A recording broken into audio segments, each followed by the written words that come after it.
Hello and welcome to today's episode on manufactured home insurance. I'm here today with Bill from Basine Insurance. Bill, thank you so much for being here. Oh, thank you, Tammy, for having me. Absolutely. So we've received a ton of comments, a ton of questions surrounding manufactured home insurance, and I thought who better to ask than an expert like Bill. Bill, do a quick introduction about what you do and how you're here to help. I work at Basine Insurance, an agency that's been around for 40 years. We've specialized in manufactured homes for the last 9 since I've been with them. Well, I think I speak for everybody when I say what the heck is going on with insurance. And honestly, when preparing for this, Q&A, we got so many questions, so I've kind of consolidated them. A lot of the questions were all the same, so I'm going to touch on the really popular ones and maybe some misconceptions people have about insurance here in Southwest Florida surrounding manufactured homes.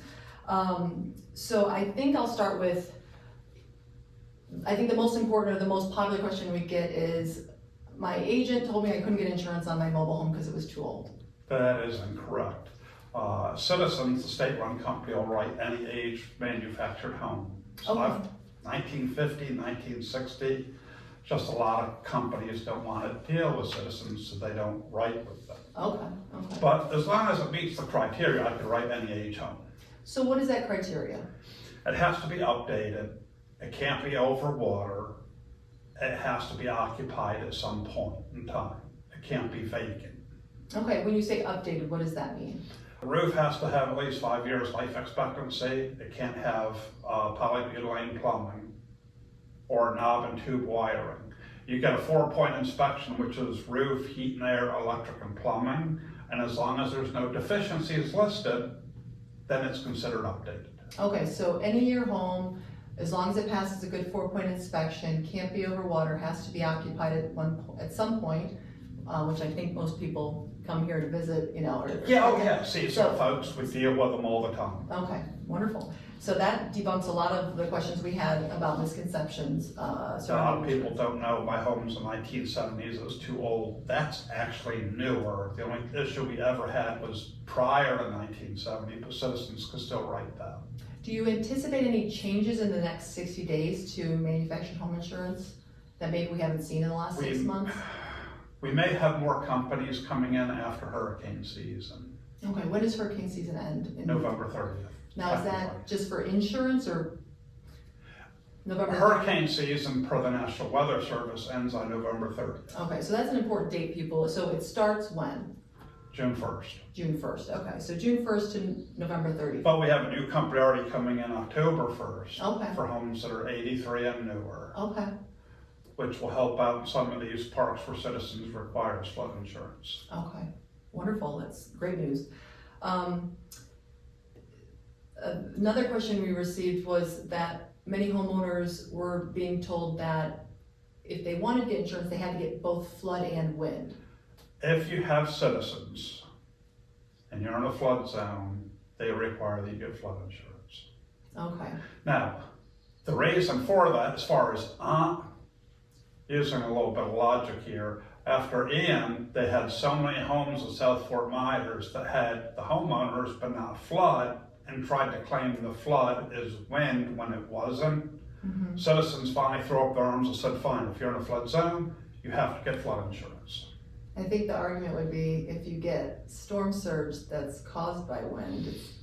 I think. Right. Listen, I know. Right under policy, it states we do not cover flood, including flood from a hurricane or rain. It's spelled out to a T. Okay. It's I'm just giving you a always hard something. time. No, that's fine. Trust me, I get the same thing from customers. Absolutely. The wind caused the water. Right. It doesn't make any difference. The definition of a flood is water at or below the surface of the ground which rises and comes into the home. Whether it's a hurricane or excessive rain or whatever the case may be. Gotcha. Okay. Now, if the wind blows the roof off and it rains in, that's still wind. Okay. Just looking for loopholes. Yeah. Well, hopefully we'll have more companies besides Citizens so you don't have to get flood if you don't want it. Understood. Now, if you live on the river, you should probably have flood. Absolutely. So when you said, so if it's not a citizen's policy, so you're saying other insurance companies, if you, It's only citizens' guidelines that require flood. okay, and that's for anything, you citizens writing policies for any year, but is it 94 or newer that other companies are writing policies? Maybe. Maybe, possibly. It changes all the time. In Okay. Jamaica Bay, which pretty much is entirely in a flood zone, Mm-hmm. the only company currently that's writing is Citizens, Okay, good to know. regardless of age, except that we have the company Unique starting to write October 1st. Okay, good to know.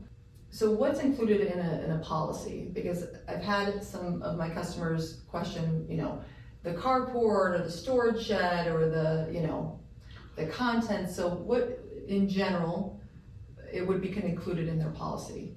Citizens covers everything that's attached to the home. Most other companies list attachments separately with a maximum amount that they cover. Okay, Reason being, the first thing that goes off of a home when the wind comes is your carport or lanai. I know, I've seen it. So a lot of companies put limits on them. Of course, you get the flip side, Citizens doesn't, but then you have to get flood if you're in a flood zone. gotcha. And Citizens also has a possible 45% assessment. If a hurricane were to hit and they couldn't pay claims, they could go to each individual policyholder and assess them 45%. Oh, wow, okay, That probably would only come into play if we had a major hurricane hit Miami. okay. Good to know. There's just too many people there, so Citizens insures a great majority of them. Okay. How long does it take to get a policy in effect? So if I know we're in hurricane season right now, is it 30 days, 60 days? If you have a new purchase or you had prior coverage within the last 45 days and you have a clean 4-point, Citizens will put the policy in place the same day. Okay, If you haven't had insurance, there's a mandatory 30-day wait. okay, Now, the company that's just coming in October 1st, as long as you're in an adult park, they'll write it the same day we write the policy. So there is no wait. when will an insurance company not write a policy? If there's a hurricane approaching, if they if there were too many policies in one area, and some of the larger parks, a company doesn't want to insure half of them. So they may say, we're only going to write $4 million worth of business in a park, and then once we hit that, it's going to be cut off. Okay. Wow. The idea is to spread the risk around. If you have too much in one area and there's a catastrophe in one area, you can go bankrupt, which we've had 8 companies do in the last 3 years. I'm so lucky. Plus 3 companies leave the state. Well, let's hope they come back. There have been, they've started to. Okay. Another question I had a few people ask was about contents. What's the max, if you move from up north down here and you bring everything you have and you have a lot of valuables, is there a maximum amount of content somebody can get on? Usually it's the same amount as the dwelling. You could get large amounts. Now, if you're seasonal, homeowner's policy up north technically covers 10% of your contents at a residence other than the residence premises. Okay, I used to be in claims, know how to read a contract, and we deal with a lot of seasonal people. right, So if you're seasonal, I usually recommend get 10,000 in contents, or the minimum, Citizens is 25% of Okay. coverage A for the minimum. And then you could use, if you do have a disaster, you could use your policy that you have up north to cover you down here. So if you had a policy in Ohio for 300,000, you probably have 210 for personal property, 70%. And then you get 10% of that, 21,000 available at a residence other than residence premises. okay. So let's talk a little bit about getting coverage on your home if you've purchased a home. For example, a lot of our homeowners are buying in land lease communities, so they don't own the land. And depending on the location, obviously the more desirable areas, they're not getting full coverage on their home based on the price of the home. Can you talk a little bit about that? They base the coverage off the actual cash value of the home. Now, they have increased what they will insure them for compared to even 3 years ago. Okay. 3 years ago, I could only get a policy for 40 or 50,000 with Citizens, and I've written $120,000 policies. Okay.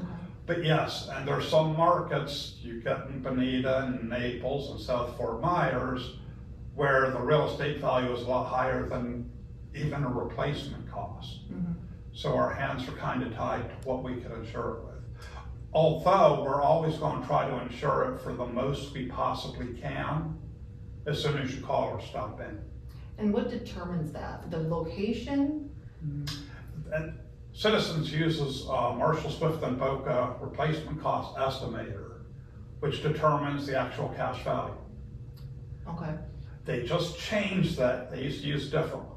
So now I come up with actual cash value, and Citizens actually lets us go 50% over that amount. Okay. So if I have a home where the actual cash value comes in at 80, I can insure it for 120. Okay. And we always give the customer the highest option first. Okay. Awesome. Does the exterior of a manufactured home matter when getting insurance? Or is it just strictly based on the 4-point? Doesn't matter what it looks like? Strictly based on the 4-point. Of course, if you have attachments like Florida rooms, screen rooms, those Storage count. sheds, yeah. Sheds. Okay. What if you have, we'll just use this as an example, a storage shed, a large storage shed or a garage attached, and you have a ton of, tools and things like that that you use for work. Is that a separate policy? It would be. If it's used for work, it would be business. Okay. Personal property, you should have a separate policy. And what about golf carts? For the most part, it's smart to insure golf carts separately. It's a good question. I've written tons of them. Homeowners policies normally don't cover golf carts. Okay. So you're driving in your golf cart, someone says hi, you look the other way, you hit your neighbor who's probably not young because these are adult parks. Mm-hmm. You're not covered. A golf cart policy, full coverage is usually less than $200 a year. Well, that's not bad. No. And if there was a hurricane and that golf cart got Covered? covered, wow. Okay, so that's really, I think, important to know because I don't think a lot of people know that. No. And if you go in any one of our communities, everyone's got a golf cart. 1 month I wrote 20 golf cart policies, so yeah, they're important to have. Absolutely. Can you tell me a little bit about maybe the pros of purchasing something brand new versus buying a used home? Absolutely. For the most part, any home that is late 94 and newer, you're going to get a better rate. Hurricane Andrew went through in 92 and changed minimum construction standards for homes late 94 and newer. And of course, the newer the home you get a new home credit. Plus you get the credit for it being built after Hurricane Andrew. So you get a double hit. You get it's called an ANSI credit, which is just a better build quality credit. Okay. Not saying the homes prior to 94 weren't built good, Right. but it wasn't minimum standards. Okay. So anything late 94, 95 and newer, you're gonna get a better rate. So you'll get more dollar for your money. And most of the newer homes are replacement cost. Most of your older homes prior to 94 are actual cash value, so they depreciate materials. On newer homes, the replacement cost, so they don't depreciate materials. Although we have one company that will do actual cash value on the roof, but the remainder of the home is replacement. So if you had a water pipe leak, there is no depreciation. On an older home, they're going to depreciate materials and pay labor outright. Okay. Are there any questions that maybe I'm not asking that you've run into that you think our viewers should know? One thing that always comes up is the cost of insuring properties in Florida, and everybody tries to compare them to their $600,000 home in Wisconsin, which has never had a hurricane that did billions of dollars in damage. Because of hurricanes and the chance for them, it's not just the insurance, but the reinsurance. The insurance companies that insure the insurance companies. Because of that, prices tend to be a little higher down here because the chance of a catastrophic loss is a little higher. I believe in Lee County, there were over 200 manufactured homes total. Oh, wow. Of course, near the water, there were single family homes and condos and things that ended up in the Gulf of Mexico.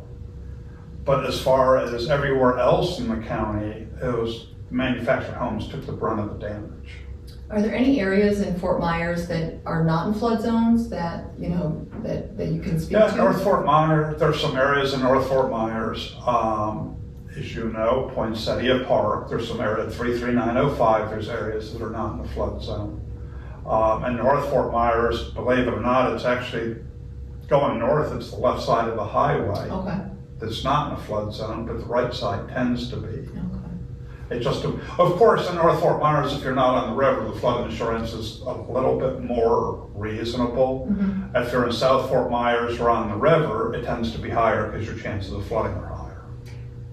In regards to newer homes that obviously, you know, we were seeing a ton of them come into the state, replacing a lot of the homes that were lost after the hurricane.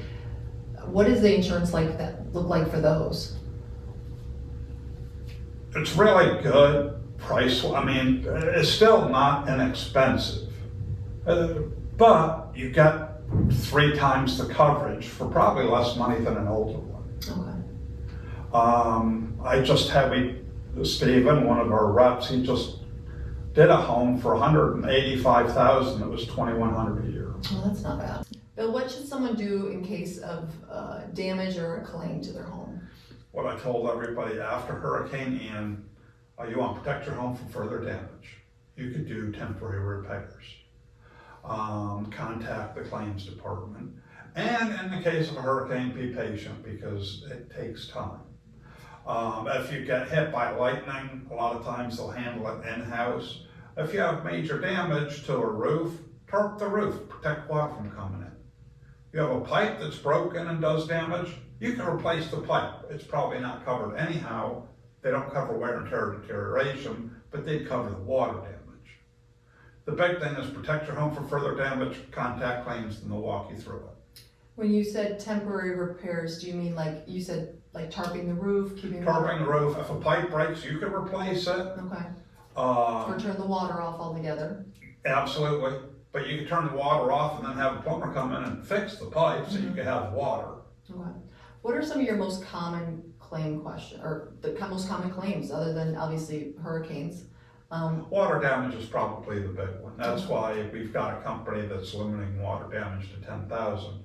Although it's not so much on manufactured homes as condos. You got people that are seasonal, live in a condo on the 6th floor, pipe breaks, and all of a sudden it floods the next 3 floors. Wow.